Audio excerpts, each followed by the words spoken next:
Hello and welcome to Teamworks. This is a podcast where we'll be covering everything to do with the gaming world.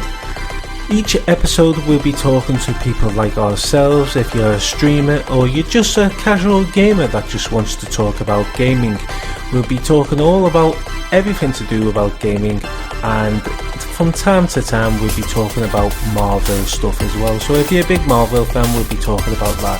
So this is our podcast. We are Teamworks.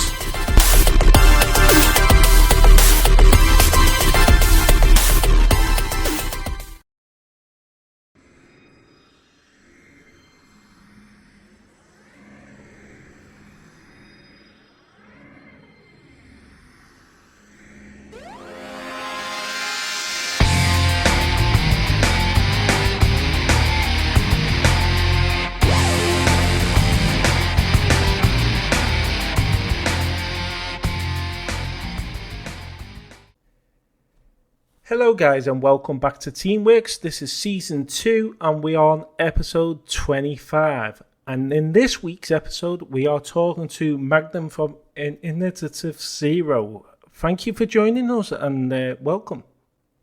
Hey, thanks for having me. I'm happy to be on. Thanks for the invite. Yeah. Not a problem, mate. So just before we go into talking about gaming and stuff like that, just tell me and my listeners a little bit about yourself, if you don't mind. Yeah, I'm Magnum Pi. I'm part of the gaming group called Initiative Zero. We do tabletop role-playing game actual play on our channel on YouTube, and we also give some tips and the like. Our goal was really to put together a tabletop role-playing channel on YouTube that kind of showcased games other than Dungeons and Dragons, which seems to be showcased everywhere. And yeah, it kind of just started because we have a great time when we game, and we figured that other people might like to laugh along with us too. And it just turned into where we are now. We're small, but we're growing. And yeah, that's kind of what we do. I've been a tabletop role player for almost 35 years. And yeah, it's kind of my favorite thing to do. So. And nice one. And just tell us a bit more about the tabletop. What is it that's interests you a lot about it? Is it because you're interactive in it? Oh. Yeah. It's probably, in my opinion. I mean, I do my fair share of video gaming too, but it's, in my opinion, probably the best sort of game there is to play. And that's because it's you and a bunch of other people getting together to go on an adventure, to tell a story, to dig into moral issues or strategy or tactics or whatever you can imagine. And it's only limited by your imagination. And I think that's one of the reasons why tabletop role-playing games have kind of stood the test of times. I think Dungeons and Dragons turns 50 this year, so it's been around since the mid 70s, and it just brings people together, and it really took off during the pandemic, with guys like Matthew Colville having a channel talking about Dungeons and Dragons. You had Critical Role with voice actors doing a Dungeons and Dragons game. And it took off, and it helped because of the technology that we have now. It helped people kind of still stay connected, even though we couldn't really get together. So yeah, it's such a fantastic thing, and it's really what gave rise to games on consoles like Legend of Zelda, Final Fantasy, PCs like Ultima. All those games really, even Zork back in the day, right? Those were all games that grew out of this kind of make a character, play that character sort of game. Yeah. And it's just, go ahead. Yeah. Yeah, definitely. And you know what? I can't believe that Dungeons and Dragons is that old. Crikey, that's taken back, talking back quite a few years now. When in my previous episodes, I've said, when you look back at older games now, and you look at the graphics and all that. Back then, it was absolutely fantastic. But you look now and you think to yourself, the graphics then were really shocking in a sense, because we wouldn't imagine playing games in that quality anymore. It's all next gen and stuff like that, and it's the quality now is amazing. And Dungeons and Dragons, I mean, that's still going on today, like you say, and the way they've changed it is absolutely incredible, isn't it? Yeah, they've really made a lot of changes to it. I didn't actually start by playing Dungeons and Dragons, unlike a lot of people. My first role-playing game was back, the summer of 1989, when I was at summer camp, and it rained at summer camp. And so this kid that was in my cabin, he brought Heroes Unlimited by Palladium Books with him. The first edition revised, for anybody that's a Palladium Books Heroes Unlimited fan. They're not many, but they're loyal fans. But yeah, and it was great. You got to make a superhero. I remember I made this bionic superhero. We wrote it all out, rolled the dice, all that stuff, and trapped in a little cabin in the middle of nowhere at summer camp when it was raining and we had nothing to do. We went on this fantastic superheroic adventure with me and a couple of the other campers there. And I was like, how come I never heard about these kind of games before in my whole life? What's been going on? I had played those kind of choose your own adventure books. Who is it? Steve Jackson, Ian Livingston made a bunch of them back in the 80s. And I had a bunch of those, but I never imagined that it could be something where there was another living human being managing the world that I was going to be moving around in and reacting to the choices that I made. We were only limited by our imagination. And after that, I was hooked. I was looking around for games everywhere. I didn't know where to buy them or anything like that. And it wasn't until the following summer that I went into a hobby store. And there on the side, among the new releases, was Rifts, which is the game that Initiative Zero is currently playing. And we went in there, or I went in there rather, and I picked it up and I started flipping through it because the cover was awesome. The artwork in Palladium games has always been awesome. And I started flipping through it, and I saw some of the same bionic artwork that was in this Heroes Unlimited game, and I thought this was the same game. I'm like, I found it! I finally found it! And it turned out to be even wilder and crazier than Heroes Unlimited ever could have been, and that just, man, I just went from that to Shadowrun to Vampire the Masquerade, and eventually, about 5 years later, I first sat down and played Dungeons and Dragons. So, yeah, D&D was not my first game, but it was one of many. Absolutely amazing. And the game that you mentioned that you tried in summer camp when it was raining, that this lad brought it and all that. But that reminds me of old school RuneScape. That was like you make your own superhero, and it was like a nice open world interactive game that you played. Yeah. So it does remind me a little bit like that, old school RuneScape, and that actually got brought back for the PC, so you can actually download that now on Steam, and it's free. So it's cool. That's a good game to try out as well if you're into your superheroes, and also it's still got that old style of the game to it, so it's incredible when you still got that to today, for sure. So that's what I was going to ask as well. So what was the first console you've ever played on? Oh gosh, the first console I ever played on was my cousin had it, and it was like an Atari knockoff. It wasn't ColecoVision. It was some other thing. I can't remember what it was, but it essentially played all of the Atari games. I remember Pitfall and some of the really old kind of space shooters like Galaga and stuff like that were on it. And it It even had like a wood grain finish. I can still picture it now with switches and stuff. And yeah, he and I played hours on that. That was the first one I ever played on, but I must have been, maybe 6 or 7 when we played on that one. And it had the old paddles and stuff. And my buddies had an Atari. Yeah. And then eventually Nintendo came out. And I remember, that was the first system I ever bought. Was an NES. Yeah.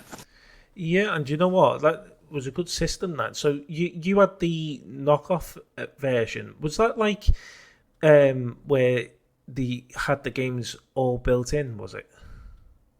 No, he had cartridges and everything like that. It wasn't actually an Atari, but I can't remember for the life of me what the name of that console was, but it played all of the same sort of games, right? So it was some sort of cheap version that was compatible with those cartridges, and he had a bunch of cartridges that worked. So that's what we played. Yeah. And you know what? There's a few consoles like that, like the PlayStation 1. They actually rebrought it was called, they just called it PlayStation Classic again. And basically that console had all the games built in, and it's had a disc drive. And I think that was only a few years ago when they rebrought a console like that, but it had all the games built in rather than you had to, buy them all. Yeah, well, it's kind of like those Nintendo reissues where you plug them in via HDMI and they came loaded with like 30 games or whatever they are, right? So, but this was back in the early 80s, and it was some wood grain finished knockoff version. Yeah, so I don't know. We had loads of fun. Yeah, but Nintendo Entertainment System, though, that was really when it came out, it kind of changed everything, I think, for video games. I still think to this day as well. I mean, at the moment, I have to say Nintendo is one of the best consoles for a handheld console at the moment. I've got the Nintendo Switch, and it's an absolutely incredible handheld console. Oh yeah, it's a fantastic console, and well, I mean that's how Nintendo started, was handheld games, right? The watch games, they used to call them, or clock games. Those were kind of cool. I remember playing Donkey Kong on my cousin had 2 of them. One of them was Donkey Kong, and I remember playing it on that. It was this little LCD screen that black and gray background, and it was his alarm clock, but it also played this game, and it had basically the standard D-pad with 2 buttons control built into it. And that was what kind of the only way I knew Nintendo, until Nintendo made the entertainment system, and I was like, what? Nintendo's going to make an Atari? Cool, right? And that was kind of neat. Yeah, and do you know what? The thing about the Nintendo as well that I loved, they actually rebrought them little handheld consoles that you were talking about, and they're more modern look, but they rebrought them with games built into them themselves. And also now, if you're a Nintendo Switch owner, they actually rebrought the old controllers back for the online entertainment system, and I thought that was incredible the way they did that. But it's trying to play on a old controller now. You'll probably get used to it, but it's one of them. You'll be like used to a modern controller, and then you'll go back to an old controller, and you think to yourself, "Oh my god, I don't know how to play this." Well, it's funny because I play with my kids sometimes, and they'll complain when we have to split the Switch controller so that you're just using like the tiny little half with the the one little joystick and the buttons and stuff like that. And I'm an old school guy, so I'm used to playing on a rectangle, right? and they hate it. They're like, "Oh, I need the grips and everything." And I'm just like, they're like, "How do you play just using that?" I'm like, "It's fine. It does everything it's supposed to, right?" Like, and they just don't. Yeah, they don't know how to cope with it. But yeah, no, I still got the muscle memory. Sit down and grab a little brick and play on that. That's not a problem. Well, that's another thing about Nintendo that I love as well is the motion controls as well. That's been going on for years now, but I remember when we, as a family, we owned the first Wii that came out, Nintendo Wii. Oh yeah. And the amount of times and hours we spent on that, especially the Wii Sports and bowling and stuff like that, we used to love that. But if you didn't strap that to your hand, you're guaranteed that something's going to get hit with the controller. Oh, that's an expensive game when it breaks your TV that way. It's not. That's not a fun way of losing a TV. But yeah, I remember Wii bowling. That was great. It's the best I ever bowled in my life was on Wii bowling. You know. Yeah. Too bad it didn't kind of replicate in the real world. But I was a king on Wii bowling. Go down to the lanes though, not so much. But but it was sometimes when, you know, if you threw the ball too hard, the cursor went off the center, and it was like, oh, you start screaming at the computer TV screen, then, don't you? Come on, why are you not? Why are you not going? But that's right.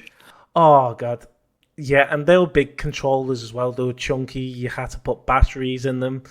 Now you don't have to put batteries in controllers. It's all built-in chargeable batteries. So, you know, looking back to, you know, the Wii and all that, but yeah, brilliant console that was, and we spent a long time on it. And the Nintendo Switch was the first Nintendo console that I owned personally myself, and I have to say it's amazing. And the first game I bought was Legend of Zelda.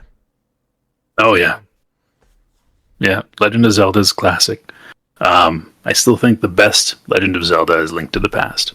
Just from gameplay, and the graphics are good for what it is, you know, but the story is good, and the puzzles were, you know, you had to figure it out. You know, it required a little bit of effort, but they weren't too super difficult. So, yeah. You know what was great about the Wii though?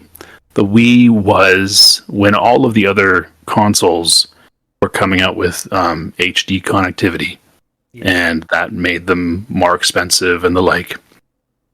Nintendo just issued the Wii, and it connected with the RGB, you know, connection or even coax, and it was still standard definition, but it did really, really well, not because of the graphical quality, but which wasn't bad. It wasn't bad graphical quality, but it was because of the gameplay, right? Gameplay was everything.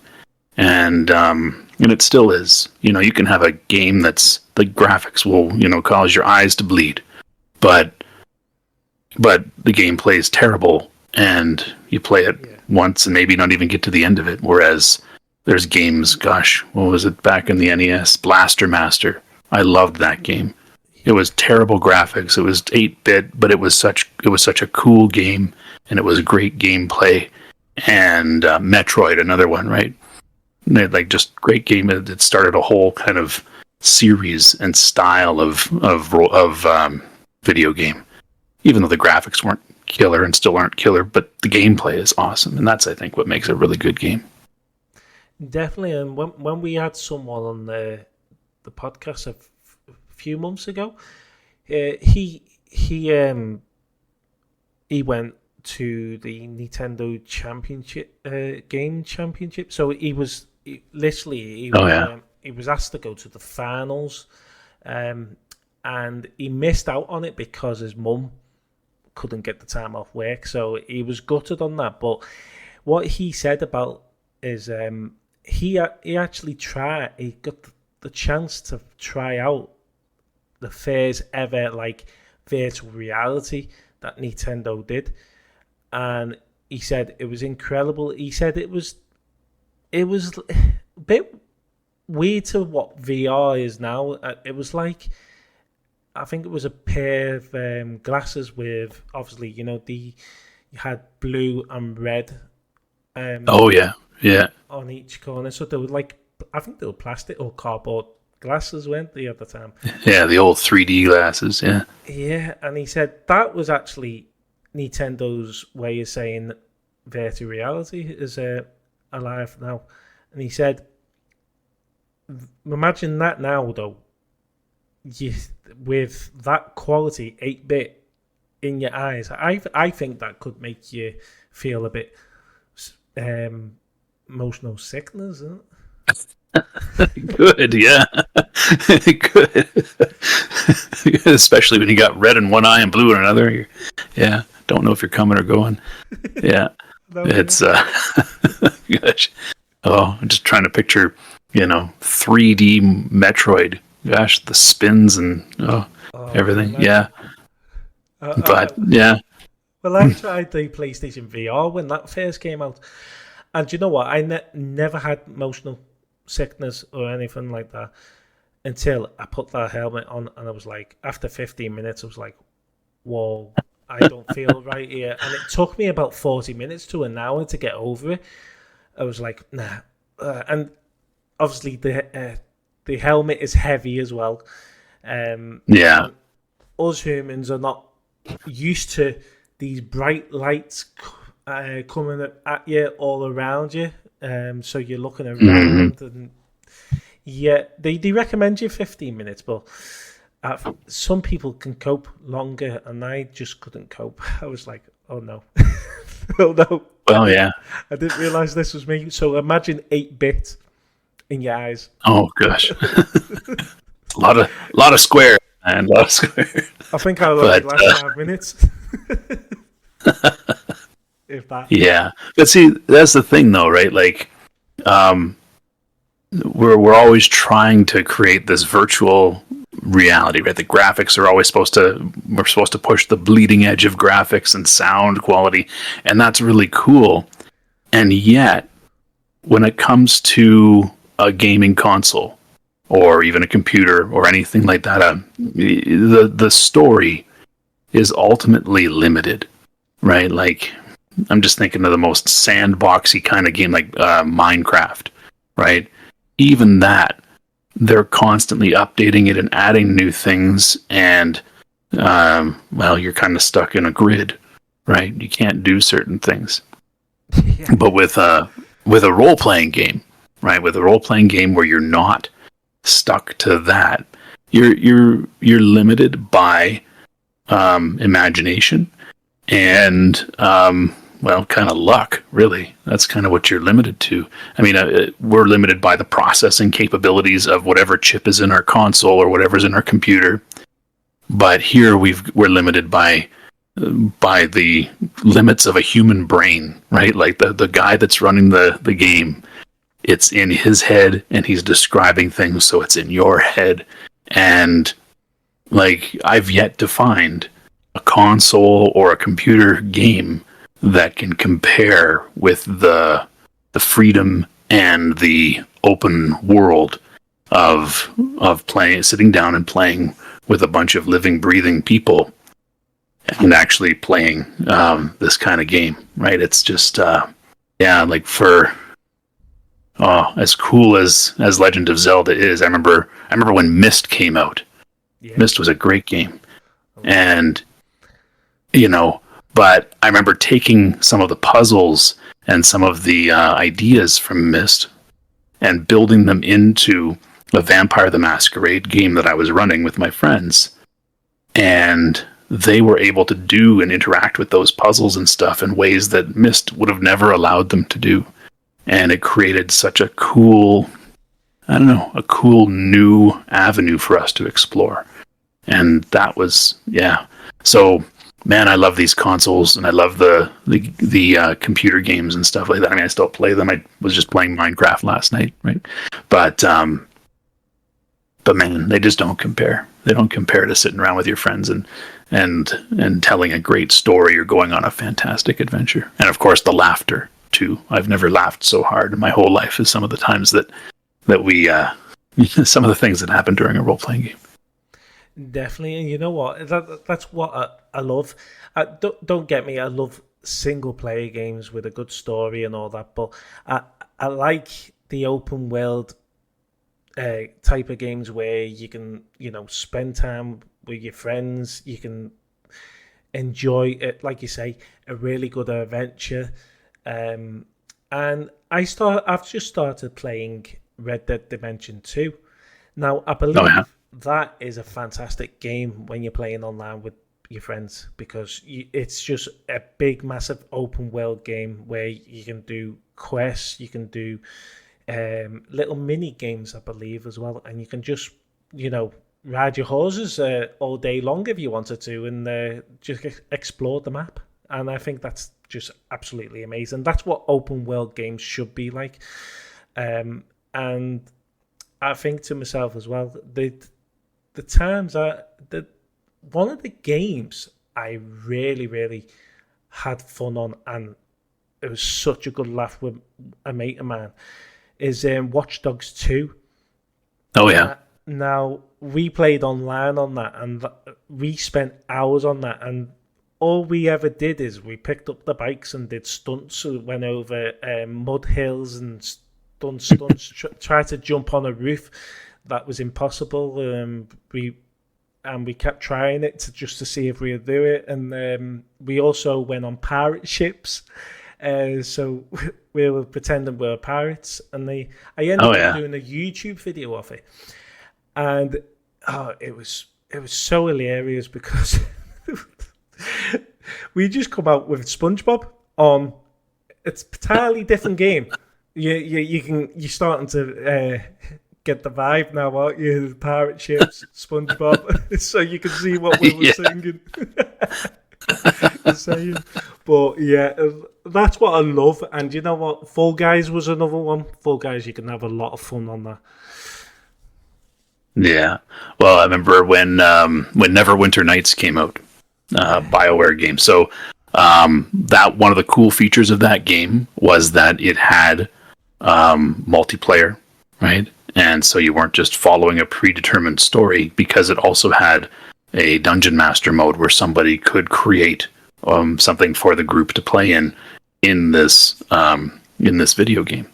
And at that time, I was living in Edmonton, Alberta, Canada, and the guys that I was hanging out with and playing role-playing games with were the guys at BioWare, who were making Baldur's Gate and Neverwinter Nights and Knights of the Old Republic and Dragon Age and all those things. So those were like my game masters and my dungeon masters at the time. And and when Neverwinter Nights came out, they're like, you're going to love it because it's going to be so, it's going to have all of these extra things to it. And yeah, it was really cool because that's kind of the thing. You can play by yourself for sure.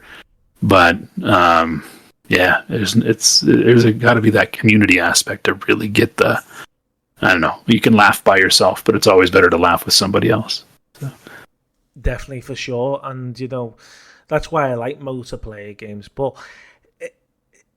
if you're playing like Fortnite and all that, it can be funny at times, but you can also be raging on it because, you come across some players and you think to yourself, how did you do that? That is impossible. You've definitely hacked the game there, or you've done some cheats or anything like that, and you think to yourself... Or they've logged 600 hours on the game,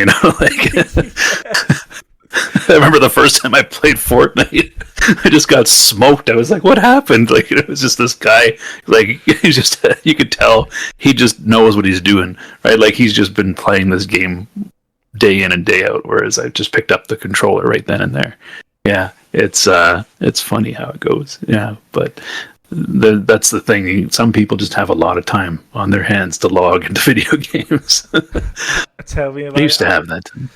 Well, the only time I really have, because I'm always busy in the day. I prefer to be busy than anything else. And at the night time, if I'm feeling up to it, it's just, and you're probably the same yourself when you've got a bit of spare time and you've come back from work, or you've had a hard, just a tough day, and you wanted to, relax and take on a game, so you forget about the real world for a little bit and you just enjoy yourself. But then you end up saying, I'm just going on a game for 2 hours. I'll complete this mission and then I'll go off the game. And then you go, completed this mission. I'm going to go on to the other and the other and the other, and then it's like 2-3 o'clock in the morning. You're thinking to yourself, I'm up at 7 o'clock in the morning. Yeah, it just becomes a habit that.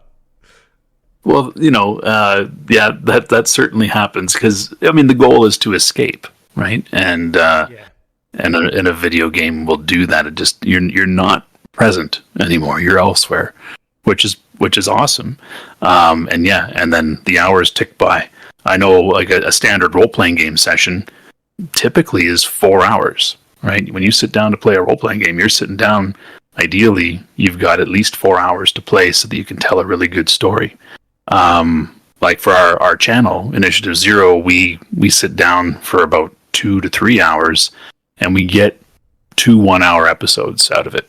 And it's a little bit different than just normal play because we have to think about the recording and we got to think about all the other aspects that we're doing while we play. And, nobody wants to sit down and listen to us look up rules. So we kind of cut that section out and, that sort of thing. But yeah, the thing is though, 4 hours never went by so fast, right? Like it's just like when you lose yourself in a video game too. The time just is gone, but yet it was so full, right? It's fantastic. It is, and you know what? I said to myself one night. I was playing with a bunch of people, and they're going, "Oh, do you want to have another game?" I'm like, yeah, I can have one more game. Anyway, we have one more game.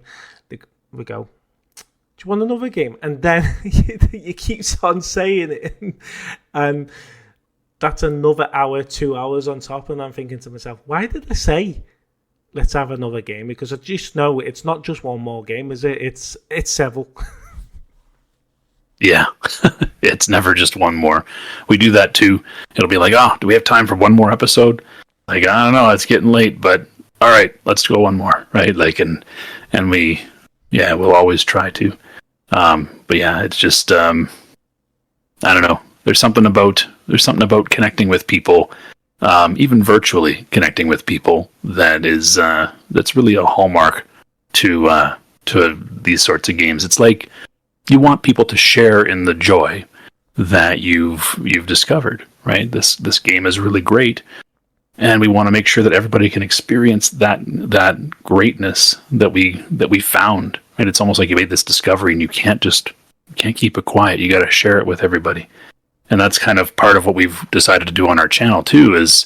Is really we've only done it once so far, but we've always kind of wanted to do more. It's just finding the time, and that's having these kind of side adventures that we have. So I was on a Discord channel about Rifts, the game that we're currently running, and somebody had hopped on and wanted to learn how to play it, and so I started telling her about it, and somebody said, you should just run a game. I'm like, I'm running a game already. I can't run another one. And eventually I'm like, okay, fine. I'll run a game. And so just with people that I met on Discord that I didn't know elsewise, we put together a game that you can watch on our channel now. It's, what is it? It's a New West game. So a Western kind of setting. And it's the first time that she ever played a role-playing game. She had a great time. She played a dragon in a quasi-futuristic setting with robots and things like that. But she was a dragon, and she had a great time. And she would have never been able to do that if we hadn't been able to meet up and just say, yeah, let's do it, right? And again, months went by, so it was great. Yeah, you know what? That's amazing, and that's why I love gaming as well. Because whether you're in a gaming community on Discord or anything like that, you're always meeting new people, and I love that through the gaming world because you meet different people. Like you say, you met a girl that never played this game before, but she wanted help, and that's amazing because I'm one of them ones for helping people out as well as much as I can, whether that's to do with the gaming community or the podcast or anything like that.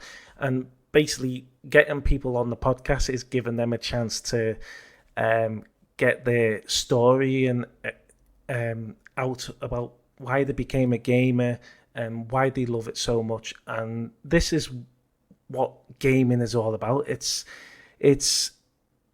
like a big family, and it's always growing, and that's why I love gaming, and I love doing the podcast, and that's why we do it, because I want to give people the chance to come on, get themselves a bit out there, and hopefully, people will pick up on these guests that we get on as well. So you can always say it's about the host, but it's not. I've always said, I'm the host, I'm doing the podcast or anything, but it's all about the guests, and we want our guests to feel like, oh, this is amazing, this, and that's why we do. That's why I do the podcast and the gaming community, because you meet new people all the time. Oh yeah. No, it's the best part of it. It's the best part of it. Like-minded people, right? Share common interest. It's great. Yeah, definitely. And you know what? See all these streamers and all that. You help them out as well, and then it's basically what I was going to ask you as well. Have you streamed before? Have you done any streaming?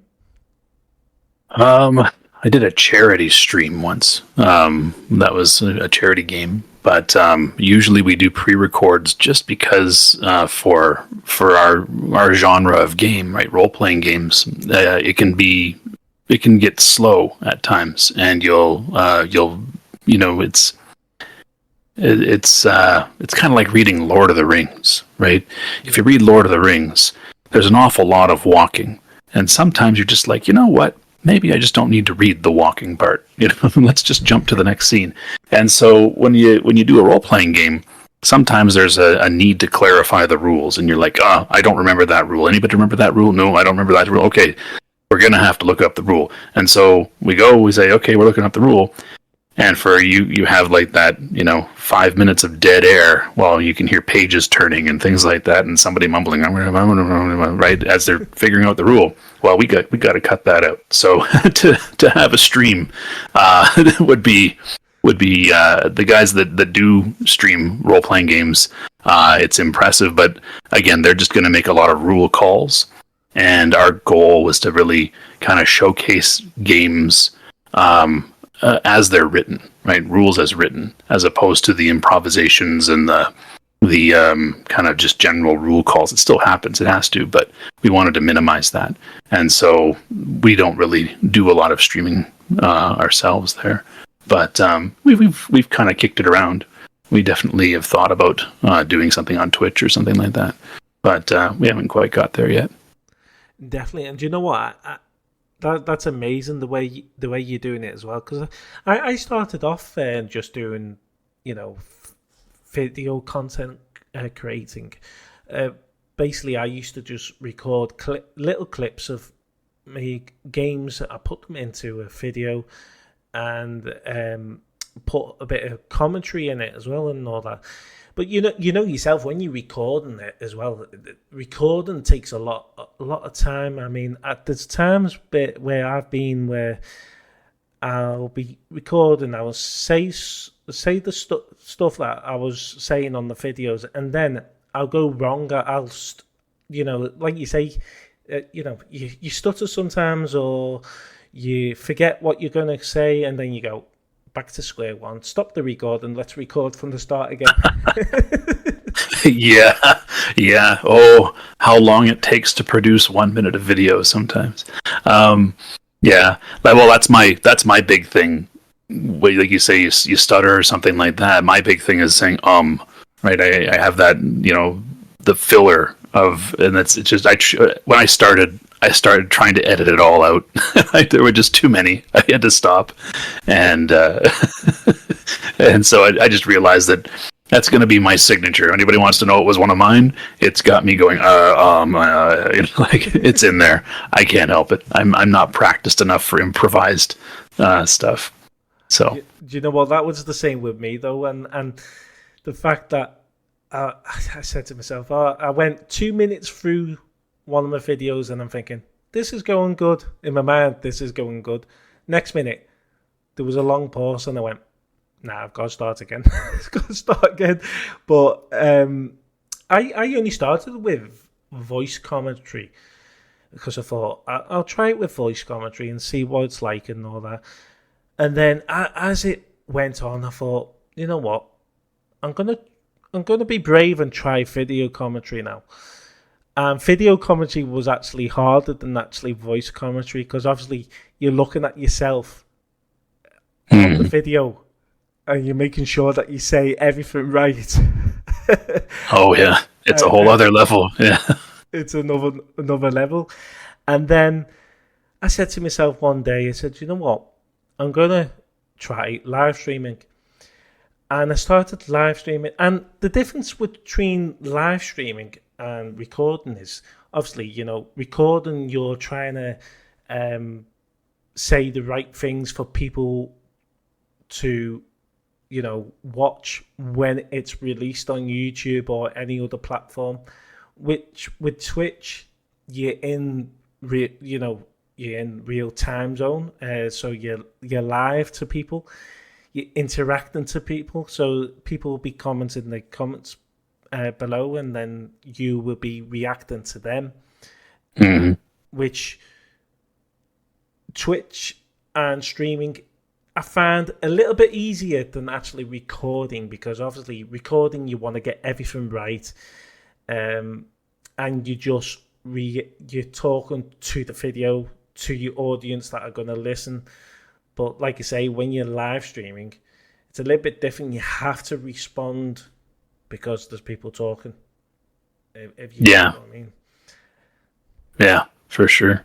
You got a lot more skin in the game when you're streaming live. That's for sure. It's I know you just even recording video and editing video, like you'll get those cuts, and it just kind of disrupts the flow. And that's why I like doing it with us just having an audio cast, because when I cut, I can make it so seamless, and the video is just our tabletop. Like you just see kind of what we're doing on Roll20. Yeah. But the cut is nice and smooth, and then it looks like there was the stuff that I cut out was never ever there, and that allows for a lot of a more, I don't know, it feels like you're just listening to the whole thing go through without any interruption. And for a, you know, an hour of your time, I'd rather have that kind of suspension of reality as much as we can, I guess, in an audio cast. And you know what, as well, that's the beauty about video editing. You can take anything out and it makes it look like it was never there, like you say. And that's what I love about video editing. I've always been into video editing. It's a fantastic tool to use, and it is amazing. And you know, it doesn't matter how long you take on a video, because it's like making a game, isn't it? If a company's making a game, you're not bothered if they're gonna be like, you know, 2-3 years down the line before the game comes out, as long as if it's a fantastic game. I mean, I know a lot of games that have been delayed, and people go, "Oh, why is it being delayed again?" And that, but I'm thinking to myself, I'm quite glad that games have been delayed, because it means that they're going to come out, you know, better than look at it. Cyberpunk was released, came out 2 weeks later, it was took off the store, and it was unplayable when it first came out, and then we brought it back out a few months later down the line, and I believe it's one of the best games around now, isn't it? Oh yeah, well I think it's pretty good. I wouldn't say it's one of the best, but you know, I think where you can see that kind of attention to detail because of time is with the Bethesda series of games, right? Elder Scrolls games, the GTA series, right? Those games that are super immersive, and the graphical quality is usually really good too. But they have a really good storyline, and I think that's something that requires time, and it requires testing, and when they're putting in the hours and you have a team that's going to produce a quality product, that's great. I'm all for that. When it's just because you keep hitting production delays and bureaucratic stuff that gets in the way of producing something, you could have 10 years of development and still produce something that's garbage. So it really depends on what they've got set up. But if they're going to produce a great product, yeah, I'll wait for it. I've got plenty of games to play otherwise, so I'll wait. Definitely, I've got a big list of games, and I'm always 60% through a game. I never complete them because what happens is me and my mate, we do game share where you can access each other's libraries and you can download each other's games. So we pay half each in games normally on PlayStation. Yeah. And because of that, we end up buying a game and I'm thinking to myself, this is brilliant, this amazing. And we'll see another game come out, and obviously because we're only paying half each, we go, yeah, let's go for it. Let's buy it. He'll be on the last game we bought, but then the game we've just recently bought, I will go on that, forget about the game that we just bought beforehand, and that'll be like sitting 60% through a game. So I have completed a few games, but most of the time I'm 60% through a game and never complete them. Yeah, that used to happen. Well, like I said, the first game that I bought, role-playing game that I bought, was Rifts, and I think now that game has probably over 100 titles published for it, right? So each one, source books and world books, dimension books, all sorts of stuff. And I remember when I was, first getting into it, I just didn't have the staying power to get through an entire campaign or adventure because they would come out with the next book and you'd be like, oh, look at all the cool stuff. And then we have to just, okay, we'll put this one aside for now and then we'll make characters and have a new game with all the new cool stuff that was in this book. And then another book would come, you're like, oh, okay, well, we gotta. And so you'd never really get to the end of something. Right now, I kind of feel that way with one of the games on our channel, our Chronicles of Darkness game that we've put out two stories about, and it kind of got set to the side because after our kind of Rifts side adventure, the guys at Initiative Zero said, okay, we should do Rifts. And so we're now in Rifts. And it's a lot of nostalgia for me, and we're kind of focused on that one, but we still have this other one on the back burner. And I'm like, oh, I don't want to leave that one hanging. I think I can think back now. There's probably, maybe I can count on one hand the total number of campaigns or games for role-playing games that I've seen all the way through to its natural end. One of them, gosh, lasted... It was a 3.5 year game, essentially. We met every week, I think it was every Friday or every Wednesday or something like that, for 4 hours, me and the other people that played it. And it was a Vampire the Masquerade or Vampire the Dark Ages game. And our characters all started in 1198. And we played through our characters over the course of 3.5 years until 1998. So the vampires persisted for 800 years in the game and grew very powerful and things like that. But it was a complete story, and we tied it all up at the end, and it had a conclusion, and it was a real story, and it was really cool. But that doesn't happen all the time. So, and then there's those games that you say you've played through 60% of the game. There's those games, though, I think that you've played through 100%. And when you get to the end, you're like, cool. That's the end. That was good. And there's a sense of completion to it. So, there's something to be said for trying the next thing, but there's also something to be said for actually being able to get to the end and have it all sum up. So yeah, definitely. I totally agree with that. And do you know what? That was basically me. What I was talking about, with video editing, and games take ages sometimes. But when you're video editing and all that, it doesn't matter if you're taking long or not, because it's going to be good when it comes out. Yeah. That's what I love. The beauty about gaming, video editing, you name it, and it's amazing because some people think that, gaming is just gaming, and some people say, well, what can you do more? What can gaming give you more than what you actually just go on for a few hours and game, and they'll be like, oh, that's all you do?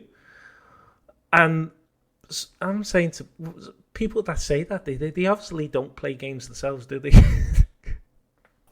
Well, a lot of, yeah, it's kind of like I thought it was kind of funny that that people would watch our group play role playing games, because when growing up and everything like that, Yeah.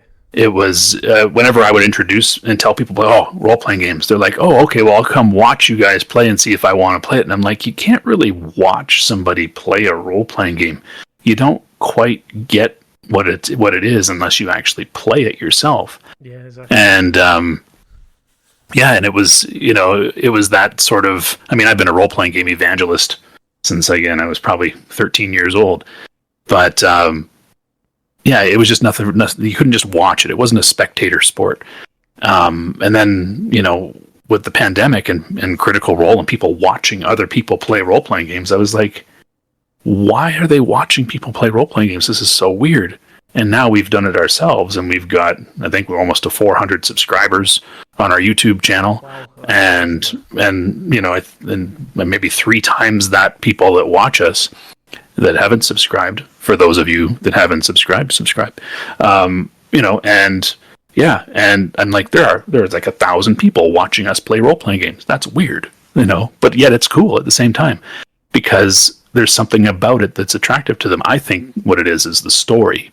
Yeah. I think that people like stories, and that's kind of what role playing games are about, is telling stories. Even for the hardcore gamers that think, no, it should be going into dungeons and taking treasure, there's still a narrative component to that, right? There's people still declaring what their character is going to do and stuff like that. And that's what makes it really neat.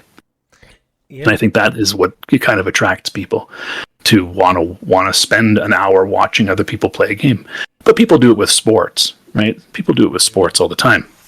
I think I like to say the only thing more boring than watching baseball is playing baseball. But people will watch baseball on television, or will watch people play soccer or hockey, right? Football for you Brits, right?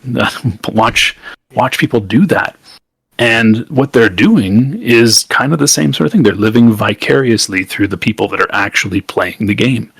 And that's why I can sit down and watch YouTube and watch somebody play a video game on YouTube, and I'm living through that vicariously. Or watch somebody else play a role-playing game, or a group of people play a role-playing game. It's the same sort of thing, but you're right. People don't get it, I think, because they haven't played it themselves and don't realize the similarities. They get sports because everybody goes to school and they get the ball tossed to them and they have to kick it, part of phys ed class or whatever it happens to be.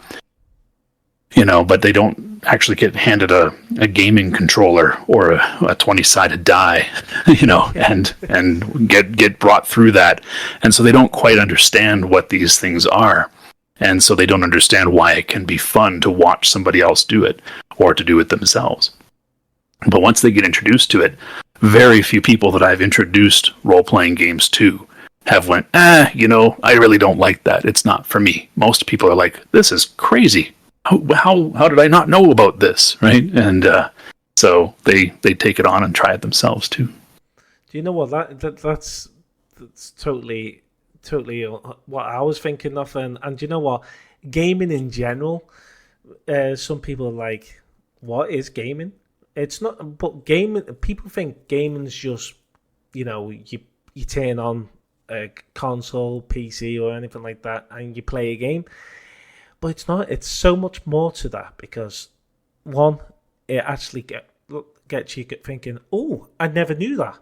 Two, you're like, oh, you're interacting with people, and you make new friends, and you build a community up, and then you end up having games night where you go on nights where, like, for example, Red Dead Redemption 2, you go on a big mission all together, and you spend hours on that, or you just have a chat and stuff like that. And when someone turned around and said to me, what get out of gaming. Why gaming's just gaming, but it's not. Like I say, you meet new people, and also you learn new things as well that you'd never learned before, and that's what you were basically saying with, you know, watching someone else playing role games.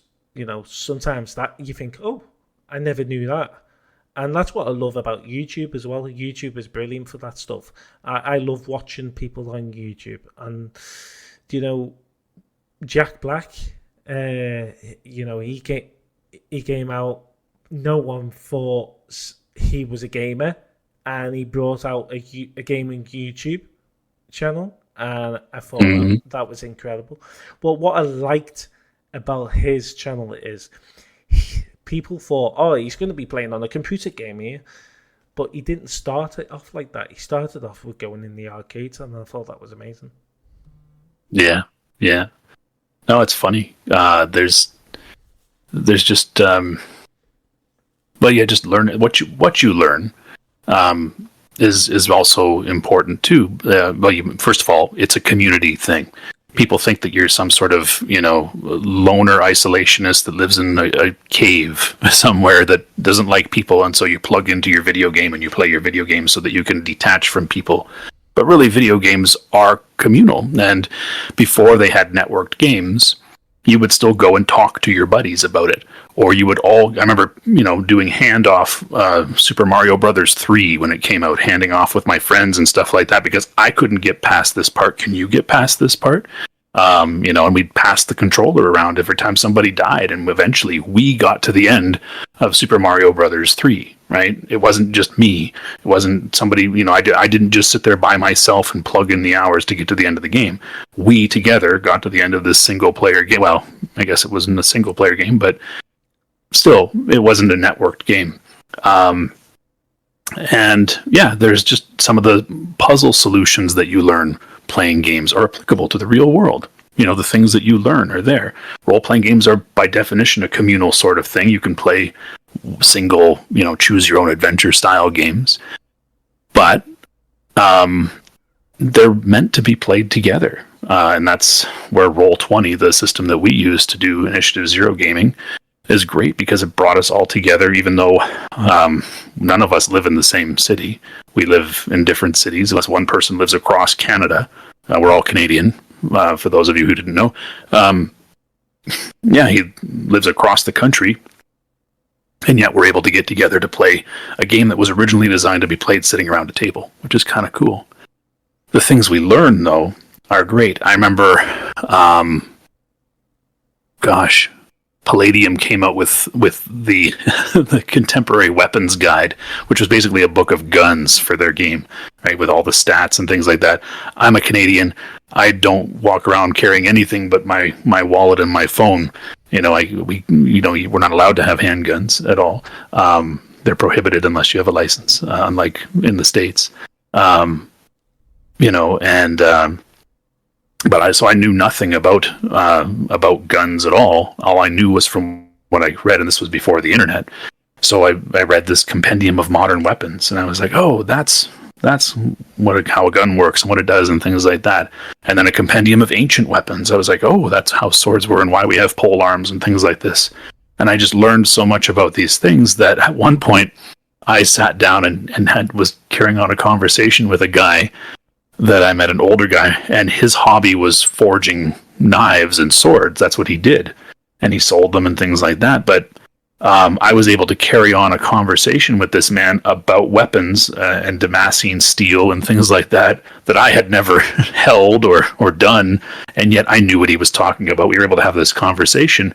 And he asked me where I learned so much about all this stuff. And I'm like, oh, I'm well read. Meanwhile, I'm a gamer and I play lots of games, right? Like, that's the reason. But that's, you know, there's just so many things that you get out of it. It's not just, you know, loner isolationism.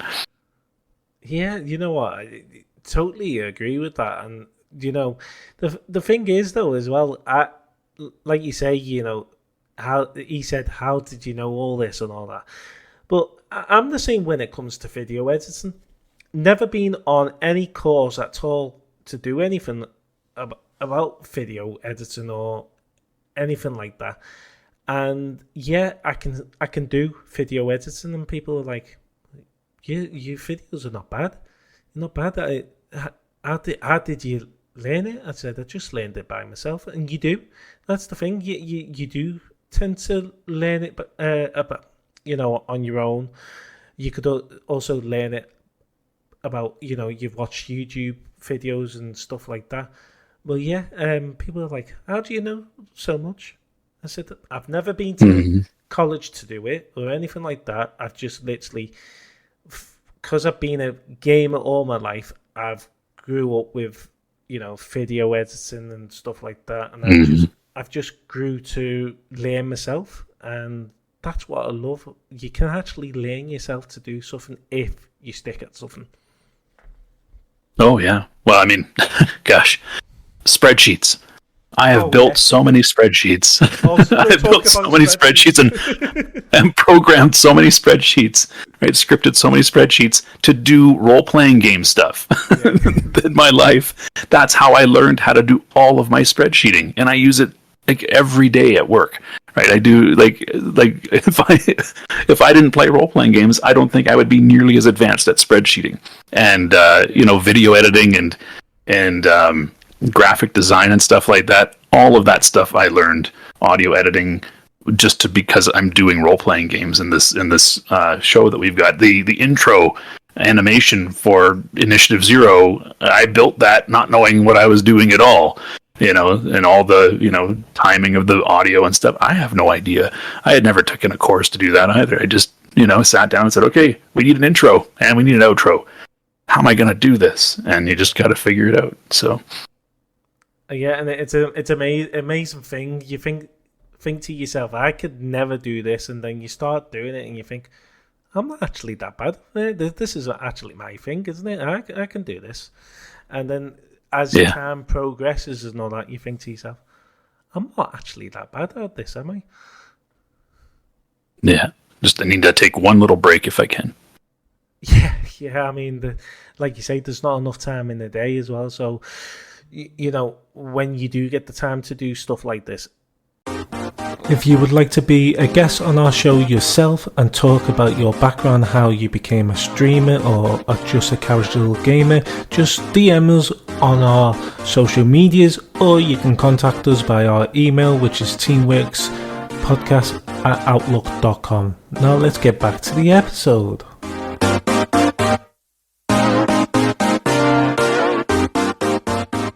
And guys, if people don't know, that we are now partners with Tower Player. So Tower Player is basically a gaming radio station. So it's an interactive radio station that's across the internet.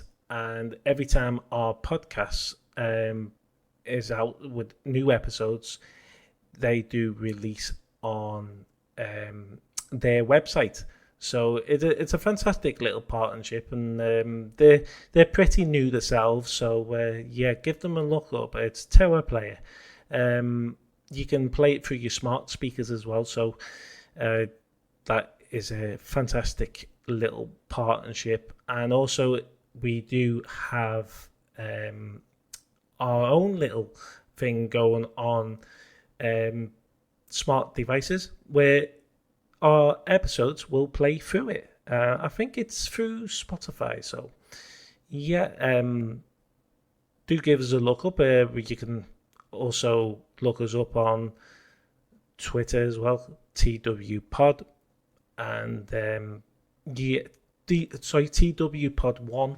That is our Twitter. We're trying to get to 1K followers. So, guys, I will appreciate it if you could all leave a follow on that, and hopefully we can reach the 1K goal that we're aiming for, and hopefully it'll interact with the bigger games.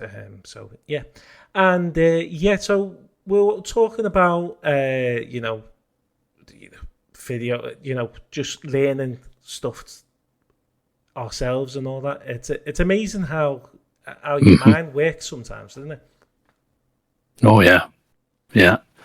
It's interesting to just, well, even when you pay attention to the thought process behind figuring things out or coming up with immediate solutions, like playing a role-playing game and running a role-playing game, you'll develop a whole story or a whole idea for this game, and then when you're playing with live players, you just throw the book over your shoulder and be like, okay, I guess we're not playing the thing that I thought we were, and you got to make things up on the fly. So yeah, there's all sorts of really cool aspects of these types of games, and doing them, recording them and having to edit it too. You just come up with all sorts of new ideas. Definitely. And if you could make your own game right now, what would it be and why? Oh, if I could make my own game, well, it would be a role-playing game, for sure. Surprise, yeah. It would, yeah. I think it would be it'd be a generic sort of system that would be focused on really trying to get the game out of the way, like get the mechanics out of the way for the guy that's running the system, right? Running the game master, a dungeon master, and also be something that players could easily pick up. That's if I were to make my own mechanics for a game, right? To play it. I mean, the thing about role-playing games is that you're always really making your own game. I mean, you could buy an adventure from Wizards of the Coast or Catalyst Game Studios or whatever company is making these role-playing games. But the best part about them is making up your own adventure. And Initiative Zero, I've got so many ideas for a game that we could play using a variety of different game systems. I've got one on the back burner that I've been working on for years that's kind of, I call it the Paladins of Charlemagne, where you are off on an adventure in Carolingian Europe, because you've got to do X, Y, or Z. Something has happened, and that's the thing. I've got another one called Insurrection, which is basically we've lost the battle against the invading aliens, and it's now after they've occupied Earth, and there's a resistance force, and you happen to have access to their weapons or whatever, and it's about retaking the world. All sorts of different ideas. So many just different ways of building. Well, it's like coming up with ideas for a story, right? You ask any author if they got an idea for a book, and they've usually got 80. So if you've been playing role playing games long enough, and if you've been running role playing games long enough, man, you just watch a movie or you watch a television show or you read a book, and you're like, that would make such a great game. And so I think I would be less inclined, to answer your question, I'd be less inclined to build my own game system where I'm coming up with the rules for it and things like that, and be more inclined, as I usually am, to come up with new adventures and new stories and new ideas in that way. So, yeah. Got all sorts of things on the burners, yeah. But that's amazing. And do you know what? I actually would love to try a game out like that. So if you ever do make a game like that, yeah, I'll definitely. So you've never played a role playing game, like a real tabletop sit down role playing game? Yes, I have. Yeah. Oh, you have. Okay. I'm trying to think. Good. I was like, the last one I played. I'm trying to think. But I have played a role playing game. Yes, I definitely have. Okay, cool. I thought that's what you were saying there, but yeah. Our goal is to have these side adventures. So I will keep you in mind. And the next time we have a side adventure, yeah, we'll see what we can. We'll see what we can work out. Nice one. And if you could have if we could have a role playing game that was made into a movie or TV show, which one would you go for? Oh, I'd love to see Rift actually become a movie or movie series. I know that I believe Jerry Bruckheimer owns the rights to making a Rifts movie. Oh. And he's owned them for decades now. It's such a amazing setting that it would just lend itself to a movie really well, with like lots of special effects and all sorts of things like that. I mean, the best way of describing Rifts is giant robot mechs like Robotech and things like that fighting dragons and monsters, right?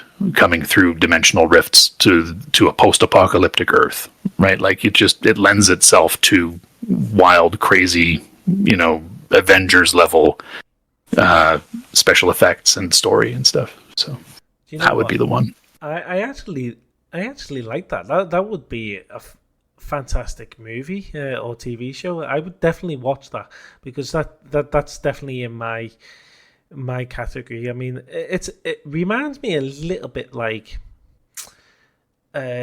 Fallout in a sense, because that's all like robots and all that, isn't it? So and Apocalypse as well. So it's I could see that working. Do you know what? I like the way that these gaming companies have actually turned around and said, do you know what, we're gonna team up and get a movie or TV show made of this. The certain games. I mean, you look at the Uncharted movie, you thought to yourself, how could they go about that? Because Uncharted 4 was a movie in itself. And yeah. It was. It was, yeah. And I was like, how can they go from there? And then they brought the movie out. I thought, this is amazing, it's actually a really good movie. But before they brought the movie out, they actually brought a fan-made movie. Did you ever see it on YouTube, the fan-made version? No. So I think it was it Nolan North? Yeah, I think it was Nolan North or some. Yeah. Anyway, he's an actor, and he looked like the older version of Nathan Drake, and it was like I think it was 20 minutes to a half an hour. Fans just asked, would you do a fan-made movie of Uncharted?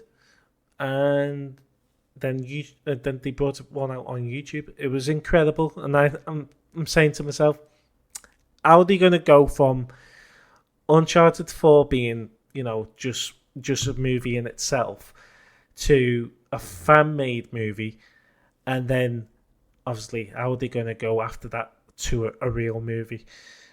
But they did a fantastic job. I know some people have said, why Tom Holland as Nathan Drake? But it worked, because I could see what they've done. They've done a young Nathan Drake, which started the Uncharted games out.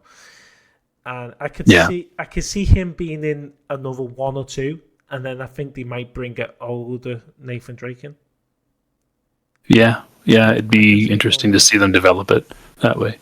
Yeah, it's rarely does the movie based on a video game or a role-playing game actually work. But when it does, it's often really good. That's what I find. I just remember Doom. That was a movie that shouldn't have been made. But there were other movies that The Witcher, for example, was a really good show, right?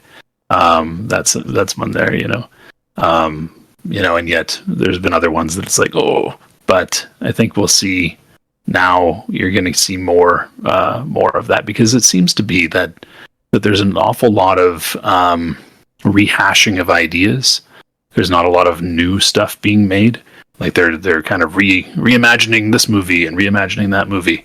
And I think a real untapped place for movie ideas is games, right? There's a huge number of video games out there that are their own stories. They're all contained, but they haven't been brought to the big screen. Role-playing games, there's so many role-playing games, and they just haven't been brought to the big screen yet. And so, yeah, that's an untapped resource available to Hollywood and even private, smaller movie producers. Definitely. And you know what? I went with a mate of mine to watch Assassin's Creed. And now I've never played them games, but I went to watch that movie in the cinemas, and do you know what?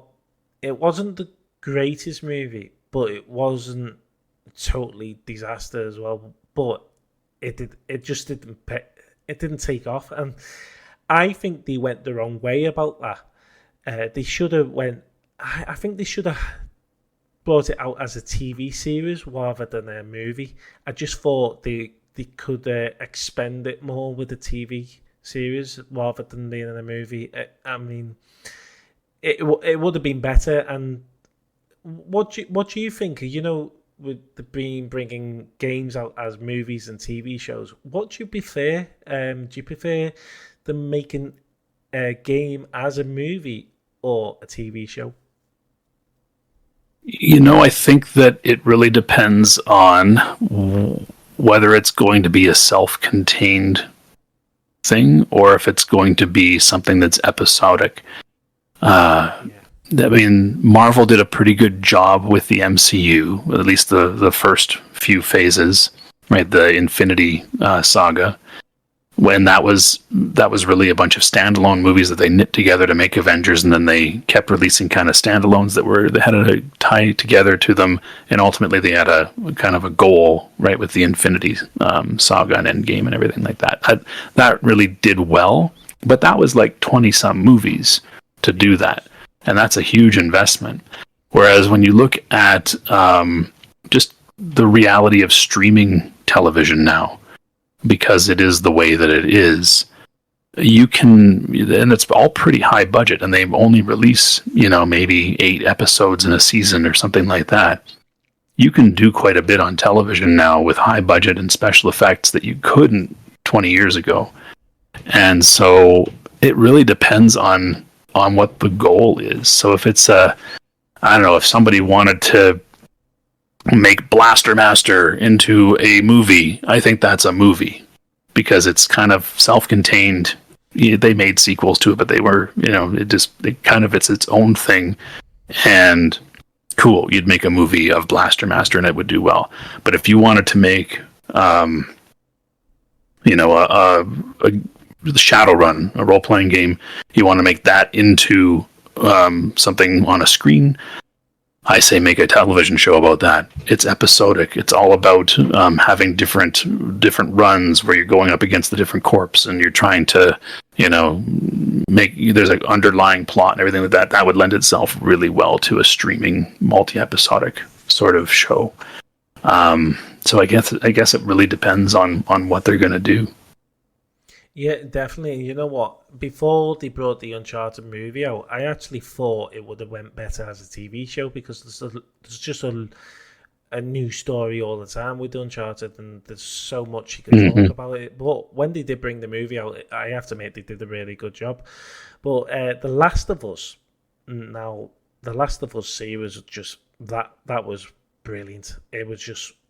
Oh yeah, out of this world, and I'm glad they went a TV series rather than a movie on that. And I think the reason why they had to do that and why it worked well that way is because The Last of Us is really about the characters. Yeah, and you don't have enough time in a 2-hour, even a 3-hour movie to develop character enough sometimes. Whereas on television, in a multi-season, multi-episodic show, you can really, really, really develop character. And I think that's why role-playing games in particular are, which are ideally character-driven things, are probably better off for television. There's some that are just, big special effects fests like Rifts that could very well be much better on the big screen. But television probably lends itself better to making role-playing games, which might be why the Dungeons and Dragons movie didn't work out so well.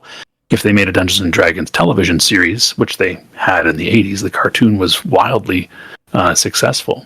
That gives you time to develop the characters, and that's what really drives a role-playing game. Definitely. And you know what? I like I say, The Last of Us it just worked out with the TV series, and then there was talks about, and it's still happening as well. God of War TV series is coming out on Prime, I believe. Cool. Amazon Prime Video, and that's going to be, yeah, that's going to be a good movie. Sorry, a good TV series when it comes out. But the Netflix were talking about Horizon Zero Dawn being a TV series that they're going to make one. Now, see, I thought that would be brilliant as a TV series, but I've just recently read, whether it's true or not, that Netflix are not even thinking of it now. So there is things like that as well. You know, you get all these rumors, hyped. Netflix have said, yeah, we're going to do this at one stage, and then all of a sudden they pull out of it and think it's not. We don't think it's worth it. So it's like that when you hear like games. I mean, there was a Superman game that was meant to be releasing years ago. I remember that. It was completed as well, wasn't it? It was totally completed, and then they didn't even bring it out at all. So it does happen like that, and I just think it's brilliant as well when they do it and when they do achieve it. I mean, what company was it? But they've just announced that there's going to be a Jurassic Park game coming out. It's called Jurassic Park Survival. And that looks incredible. And it takes place after the original movie, which I think, wow. So you got games going into movies and TV shows. But this has gone the opposite way around. They've gone from the movies and then they're bringing something out that actually is after the original movie, so it's carrying on from the movie, which I've bought as a game. Yeah, that's pretty cool. I think that that's the thing. Once the technology advances, both in movies and in console games, you're really just going to be playing in a movie, right? Like especially with all of the immersion that's going to come from VR and artificial intelligence, it's going to get to the point where you're really just in an immersive sort of Star Trek holodeck kind of experience, right? And it's you in the movie, and that will be the ultimate merger, I think, of all of these different media, television, movies, role-playing games, video games, all coming together to be one kind of medium that you can just have that immersive escape in, be part of a great epic story, and then share it with your friends, and then go out for beers afterward and talk about that as though it really happened. That'll be great. Hopefully, before I'm done on this rock, it'll be out and real, but we'll see. Definitely, and you know what? That's what when people are saying gaming's just gaming. Well, we just pointed out there that games have become TV shows and movies, so there's so much more than just games being games, and like meeting new people and all that. So people that are new to gaming as of today look at it as gaming's not just gaming. It's got a lot more to give. And that's what I love about it. But you know what? It's been amazing, Magnum. Thank you for joining us. It's been a fantastic chat, and I've really enjoyed it, mate. Yeah, thanks for having me again. I appreciate it. It's been a great talk. And if I can just encourage you guys to keep doing what you're doing. I think it's fantastic, your podcast. If you guys want to check out a tabletop role-playing game, actual play, come on, check out Initiative Zero. We got a new episode coming out every week on Saturdays. So nice one. I'll have a look on that. I'll even hit that subscribe button as well, mate. Cool. Pretty much appreciated. Not a problem. And just before we end the show, is we end it with two questions. And the first one, because we like our guests to feel welcome and all that. And one of the questions before the end of the show that we always love asking our guests is basically, is there any shout outs you want to give to anyone? Oh, well, I got a shout out to my Initiative Zero guys. to Golgotha and to Vahilo, to Teku and Dark Templar, who, well, we wouldn't be having this conversation if Initiative Zero didn't exist. So to those guys for sure. And another shout out would have to go to Ashley, who's actually the one I was talking about who started role playing in Rifts, played that dragon. She's working on her own dragon role playing game now, Dragon Rider based role playing game. So look for that at some point, I hope. Amazing, mate. And what can everyone find you on? What platforms are you on, mate? So Initiative Zero is on YouTube, so you can find us there. We're at Initiative Zero is where we are on YouTube, and we've got a Discord as well. The link is in the YouTube info on our site or on our channel there. You can also find us on Twitter at Initiative Zero on Twitter. Nice one, brilliant. So guys, give them a look at. Absolutely amazing what Magnum and his team's doing. It's amazing, and I can't wait to watch the videos, mate.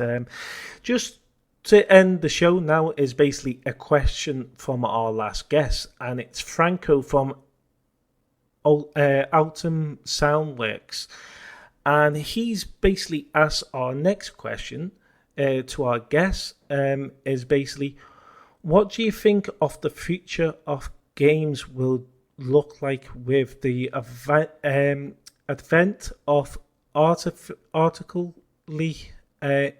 integrates? So basically, the artifacts and stuff like that. What do you think? What do you think of that, mate? Yeah, I think it's kind of like what we were saying there. You're going to see that kind of overlap of everything. It's going to create a whole new level of immersion or an escapism for those that want to just step away for a little while. More realistic games, a higher level of story and adaptability, so that you're going to have games that are going to be able to really just adjust to a choice. Right, open world will take on a whole new meaning in that level of technology. Amazing, fantastic answer to, do you know what, a really good question from the last guest, and thank you, Franco, for asking that question, and thank you for, just being a brilliant guest, mate. It's been absolutely a fantastic chat, and do you know what, I think there's so much to talk about as well. There's so much more we can talk about, so I think down the line we'll try and get you on for part 2 if you're up for it. Oh, that'd be awesome. Much appreciated. Much appreciated. Not a problem, mate. Thank you for joining us. We've gone over time that we said we were going to, but that's the future of gaming. It's just ever growing. You can talk about a lot of things. So, yeah, you do happen to go over time sometimes, and yeah, I think the longest was over 2.5 hours. So we're not going there anyway, don't we? It's all good. It's all good. But yeah, it's been amazing, mate, and thank you for joining us. It's yeah, I've really enjoyed the conversation, mate. Yeah, thanks. Me too, and hope to chat with you again. Yeah, nice one, mate. And bye, and see you again.